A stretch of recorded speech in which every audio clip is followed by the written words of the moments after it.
Welcome back. So today we are going to talk a little bit about happiness. Mindfulness does help us create more of a sense of happiness. But the first thing I want to ask you is, what kind of subject do scientists usually study? I know we all think like, okay, chemistry, physics. A lot of us in here are like, oh, quantum. Like, let's go quantum, right? Let's do the miracle shit. Love that. But scientists also study happiness, and you may know this already, so forgive me if you already know this, but they do. They've studied it. And scientists at, I think it was Harvard and University of California did this study, and they were able to determine that our measure of happiness can be felt 3 ripples out. So like my friend's friend's friend is affected by my level of happiness. It's contagious, you guys. Happiness is contagious. This is one of the reasons why I am so adamant about snoozing, unfollowing, and unfriending and blocking people. Like, I don't want that energy near me. Like, don't want it near me.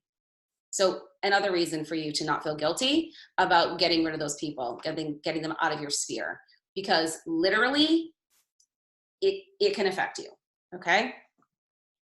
So it's really important to know that. Now, in knowing that, we can become happiness generators. And if you think about it, I mean, we know for sure that what we put out, we give back. We know that the vibe attracts the tribe, and like all those, we know that the essence and the feeling of what we're putting out is what we get back, right? So not only is it good for, especially right now, for us to be radiating happiness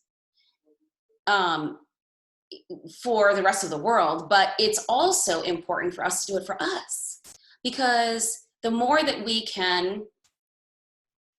we're exuding the happiness, the more we're going to feel happy anyway, because we're generating it. And the more we do that, the more we're going to get back. So it's this like really powerful, amazing cycle. Okay. Now, one way that we can do this is called heartfulness. This is a component of mindfulness. So heartfulness is when we think of someone and we purposefully send loving or kind thoughts to them. That's it. Now, this is very similar to something that I've done with my ex-husband. And it really helped to create, among other things, but it helped to create a really, really healthy co-parenting relationship where it could have been really bad. But I'm not suggesting you start with someone who feels tricky. Okay, we're not going to do that. As a matter of fact, for this exercise, I want you to pick someone that you really love or that you like, or even a pet. It can seriously be an animal.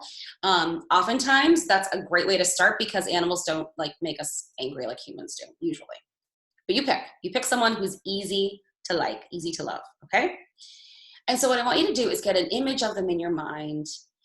And I want you to imagine them doing something that they love doing so that you can feel the happiness in them, okay?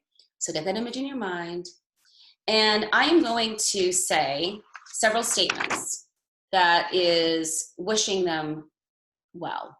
And I want you to either repeat them out loud, repeat them in your head, whatever you can do right now, as you have the image of them in your mind, okay?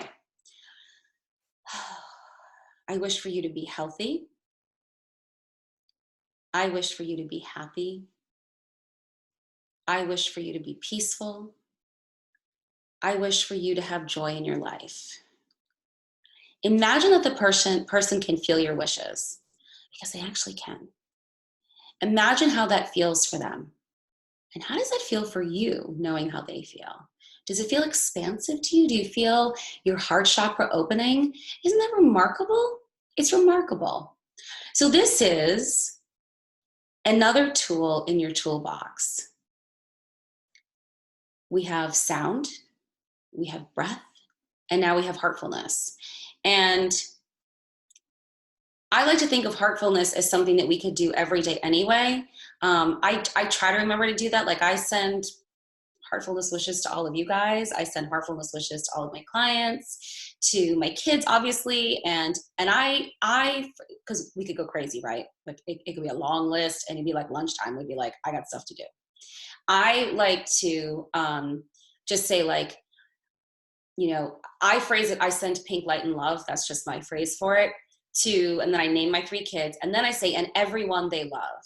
That way I sort of like cover the ripple effect, right? Because it could go on for days. So I highly recommend using this tool every day anyway.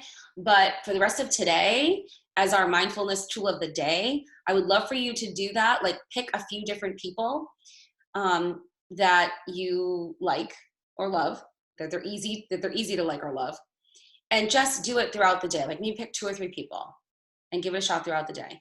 Then come back and comment. You don't have to tell me who it is. You can if you want. And then come back and comment and let me know how it goes for you, what you notice differently afterward. Okay? I will see you tomorrow.